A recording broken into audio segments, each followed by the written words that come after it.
పద్ధతిగా అధికార పార్టీ అయినప్పటికీ కూడా నన్ను ఈ స్థాయికి తీసుకురావడానికి ముఖ్య కారణం మీరే కాబట్టి మీకు నేను సంఘీభావం చూడడానికి రావడం జరిగింది.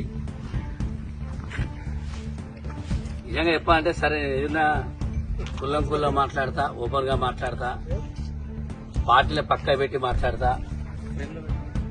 ఈ డబుల్ బెడ్రూమ్ ఇల్లు ఈ రోజు జర్నలిస్టులకు సరైన సమయంలో అందకపోవడానికి, వాళ్ళకి డబుల్ బెడ్రూమ్ రాకపోవడానికి ముఖ్య కారణం అప్పుడున్న TRS party MLA Nannapaneni Narendra అని చెప్పుకోవడంలో ఎటువంటి సందేహం లేదు.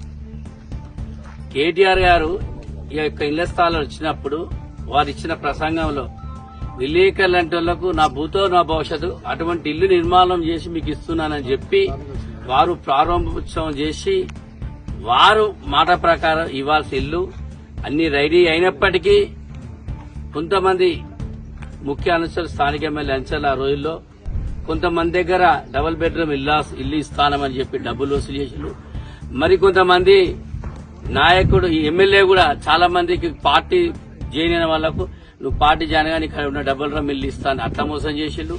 ఎలక్షన్ లో బ్యాలెన్స్ గా ఉంటే నాకు జర్నలిస్టులు చేస్తారు, ఇటు ఎవరైతే లబ్ధికి ఆశ పెట్టా వాళ్ళు కూడా నాకు సపోర్ట్ చేస్తారని ఆ ఒక్క అబద్దాల మాటలతోని ఆ మోసపూరిన కథలతోని ఇలా జర్నలిస్ట్ ఇల్లు డబుల్ బెడ్రూమ్ లాకపోవడానికి ముఖ్య కారణం ఆయనే.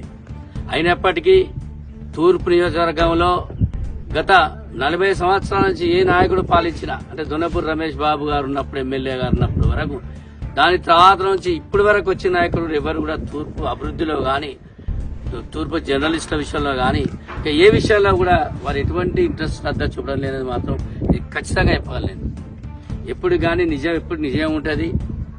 దయచేసి నేను ఒకటే కోరుతున్నా, ఇప్పుడు అధికార పార్టీ ఎమ్మెల్యే గారిని గాని ప్రతిపక్షంలో ఉన్న నాయకులు గాని మీరు గతంలో చేసిన తప్పులు చేయకుండా ఇప్పటికన్నా కొంచెం ఆలోచన చేసి ఈనాడు విలేకరులు అనేవారు జర్నలిస్ట్ అనేవారు ఇలా ప్రతి నాయకునికి వెన్నుముక వాళ్ళు ఏం చేయాలి ఈ స్థాయిలో మనం ఎవరూ లేము.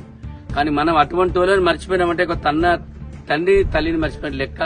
దయచేసి ఇప్పటికైనా గ్రహించి రాజకీయాలు చేయకుండా రాజకీయ నాయకులు వీళ్ళ మీద చేయాల్సిన ప్రదర్శన రాజకీయాలు చేస్తే రాజకీయ నాయకుల మీద అపోజిషన్ ఉన్నది, వాళ్ళు కొట్టుకోవాలి తప్ప ఇటువంటి జర్నలిస్ట్ మీద ఇట్టి రాజకీయం చేసి ఇల్లు ఇవ్వకుండా వేయడానికి మాత్రం చాలా బాధాకరం.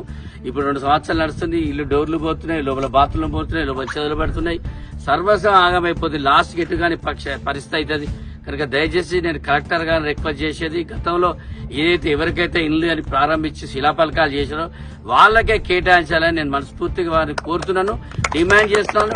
లేని పక్షాల్లో కూడా నేను పార్టీని పక్కన పెట్టి వీళ్ళకు గురించి ఆందోళన చేయడం విషయంలో వెనుకబోనని హెచ్చరిస్తున్నాను.